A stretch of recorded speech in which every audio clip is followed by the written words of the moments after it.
Hey everybody, what's going on? Josh here with Scrapyard Films, and today I got a quick video for you. It is going to be explaining the best Streamlabs OBS settings when you want to stream using Mixer. Mixer is a different or an alternative streaming service to Twitch, and it's growing in popularity. So if you want to go against the grain like me, you could try streaming on Mixer.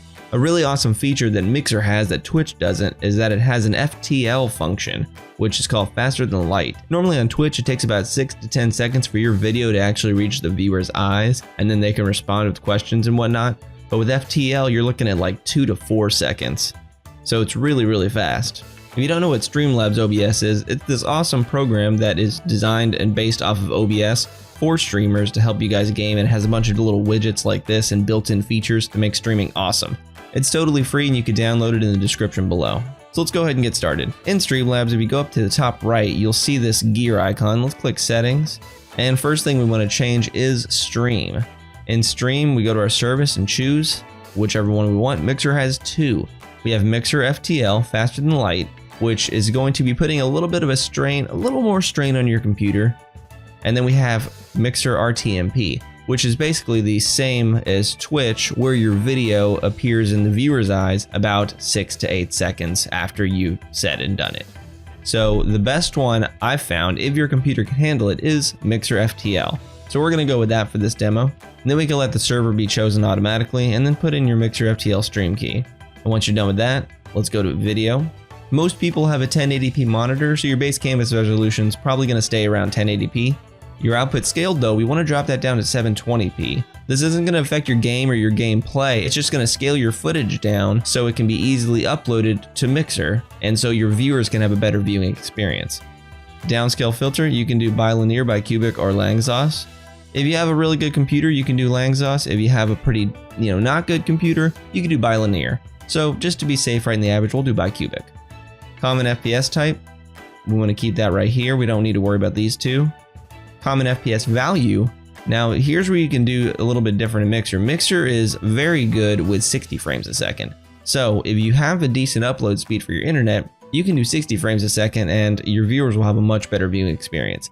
But again, if you do 60, it's gonna put a little bit more strain on your computer. So if you have a pretty bad computer or low-end computer, you may wanna stick to 30. But if you have a decent computer, let's go with 60. So I'm gonna choose 60.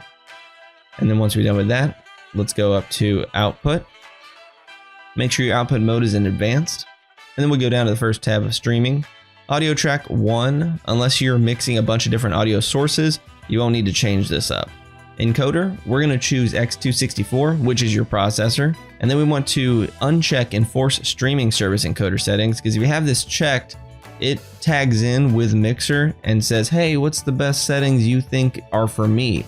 But if you have a special setup and you don't want to use Mixer's recommended settings, which sometimes don't work for everybody, keep this unchecked. We want to do rescale output though, keep that one checked, and then it's going to free up this area. We want to choose 720p.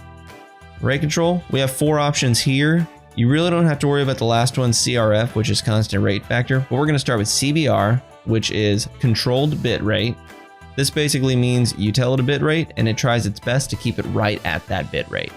ABR is very close. It's called average bit rate. You tell it a bit rate and it does its best to keep it at that bit rate, but it has a little bit of fluctuation. So if your computer's a little bit lower end, it may struggle in big visual scenes, and this gives it fluctuation to drop the bit rate or raise the bit rate a little bit to not produce stuttering. So you'll see a little bit of pixelation, but you won't have any stuttering if your computer's a low-end computer. VBR is variable bitrate, which is very similar to ABR, except it adds this CRF function, which is controlled rate factor. So basically it looks at the past frame and does its best to match that quality. It has a scale that goes from 1 to 52, and so a good number to put this around if you want to use this is 20 to 25. But again, this isn't the best for streaming. I personally love CBR. And then for your bitrate, this is a little bit different than Twitch as well. You can go a little bit higher bitrate with Mixer. And so what I like to go is around anywhere from 3,000 to 5,000. So a good number, this is all based upon your internet. So a good number for me is 4,500. And that's gonna produce a very good quality stream for me. Keyframe intervals, I like to keep mine at 1. The lower this number, which the lowest you could possibly get it is 1, 0 is auto, which means it fluctuates. So 1 is the lowest number you could possibly get it, and that's meant for high frame rate games.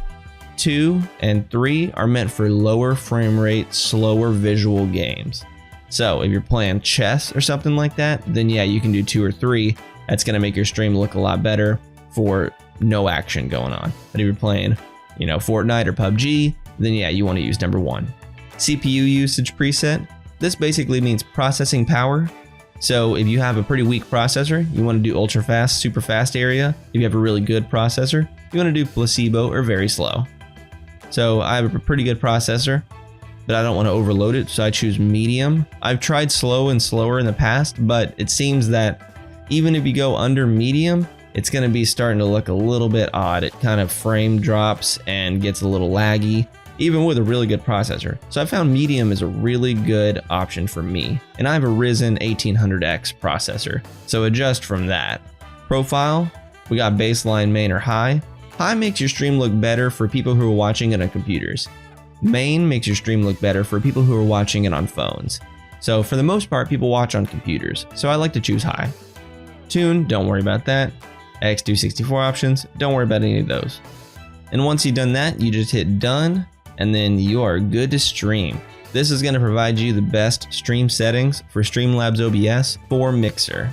Now again, your stuff may vary, so I've put a chart in the description below. I've linked it, so you can compare your specs with what I have on that chart and kind of go from there. So that's going to wrap up this video. I hope it helped you out. If it did, shoot me a like, maybe even subscribe, help me reach my goal down there in the description. Don't forget to download Streamlabs OBS in the description as well, and I'll see you guys in the next video.